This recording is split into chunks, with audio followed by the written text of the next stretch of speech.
بسم اللہ الرحمن الرحیم۔ ڈیئر اسٹوڈنٹ، السلام علیکم۔ مجھے امید ہے کہ آپ لوگ خیریت سے ہوں گے اور اللہ تعالیٰ سے دعا ہے کہ اللہ تعالیٰ آپ سب کو خوش اور آباد رکھے۔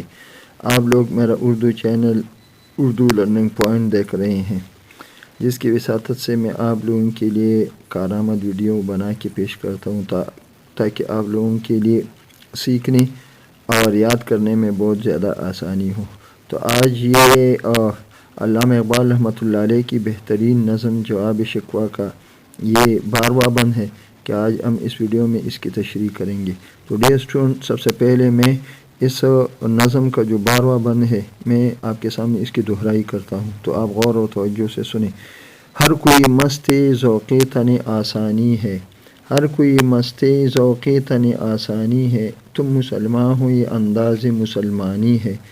حیدری فقر ہے نہ دولت عثمانی ہے، تم کو اسلاف سے کیا نسبت روحانی ہے، او زمانے میں معزز تھے مسلمان ہو کر اور تم خوار ہوئے تارک قرآن ہو کر، او زمانے میں معزز تھے مسلمان ہو کر اور تم خوار ہوئے تارک قرآن ہو کر۔ تو ڈیئر اسٹوڈنٹ، یہ اس نظم جواب شکوہ کا 12واں بند ہے جو میں نے آپ کے سامنے دہرا دیا ہے۔ اب ہم آسان اردو میں، سلیس اردو میں اس کی تشریح کریں گے تاکہ آپ لوگوں کے لیے نظم سمجھنے، یاد کرنے اور پھر اس کی تشریح کرنے میں آسانی ہو۔ تو دیکھیے، شاعر علامہ اقبال رحمۃ اللہ علیہ نے اس سے پہلے اپنے نظم جواب شکوہ جو انہوں نے 1919 میں نظم لکھا، اس شکوہ میں مسلمانوں کی تباہی و بربادی کا جو گلہ کیا تھا، تو اس بند میں اللہ تعالیٰ کی طرف سے علامہ اقبال رحمۃ اللہ علیہ نے وہ تمام اسباب و وجوہات بیان کی ہے جن کی وجہ سے آج مسلمانوں کی یہ بری حالت ہو گئی ہے اور آج مسلمان بہت زیادہ پسماندہ اور کمزور ہے۔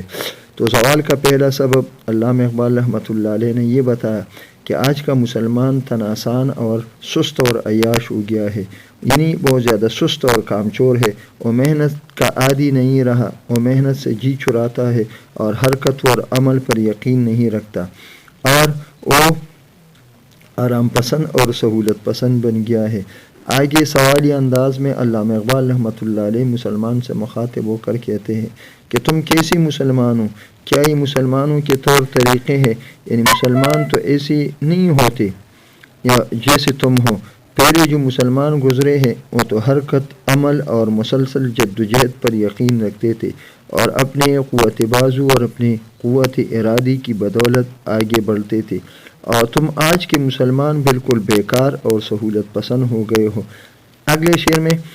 شاعر مسلمانوں کے زوال کی دوسری وجہ یہ بتاتے ہوئے کہتے ہیں کہ تمہارا اپنے بزرگوں سے کوئی روحانی تعلق اور رشتہ باقی نہیں رہا،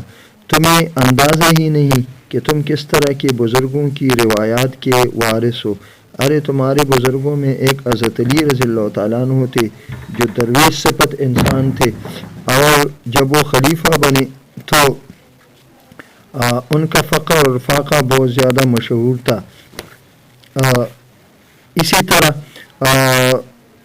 حضرت علی رضی اللہ تعالیٰ عنہ یہ بیت المال سے اپنے ذات پر کوئی پیسہ خرچ نہیں کرتے تھے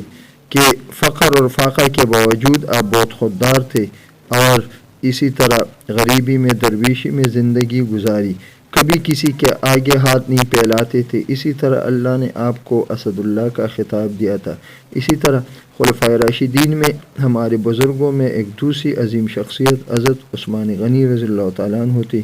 جو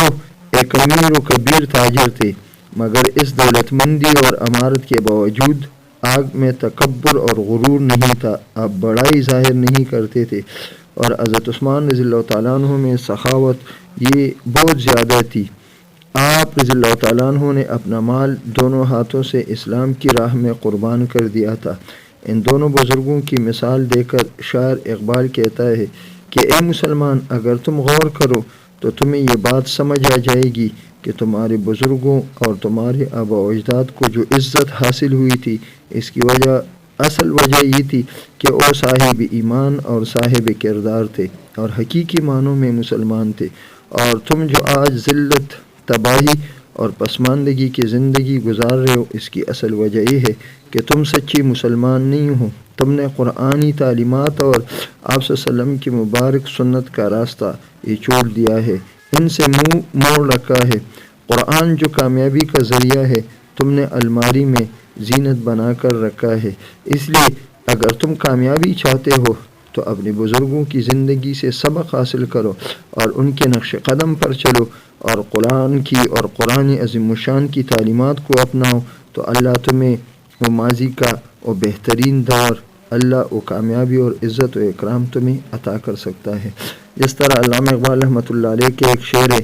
قلب میں سوز نہیں روح میں احساس نہیں، قلب میں سوز نہیں روح میں احساس نہیں، کچھ بھی پیغام محمد کا تجھے پاس نہیں، کچھ بھی پیغام محمد کا تمہیں پاس نہیں۔ تو ڈیئر اسٹوڈنٹ، مجھے امید ہے کہ آج کی ویڈیو آپ کو پسند آئے گی۔ انشاءاللہ اس نظم کے آخری بند 13ویں بند کے سلسلے میں اگلی ویڈیو میں آپ سے پھر ملاقات ہوگی، تب تک کے لیے اجازت دے۔ لیکن یہ بات یاد رکھیے کہ وہ اسٹوڈنٹ جو میرے اس چینل پر نئے ہیں ان سے گزارش ہے کہ میرے اس چینل کو سپورٹ کرے، زیادہ سے زیادہ سبسکرائب کرے اور اس ویڈیو کو زیادہ سے زیادہ لائک اور شیئر کرے اور گھنٹی کے نشان کو دبانا نہ بھولے، تاکہ میرے ہر نئی آنے والی ویڈیو آپ کے لیے مفید اور کارآمد ثابت ہو۔ انشاءاللہ پھر ملاقات ہوگی۔ اللہ حافظ۔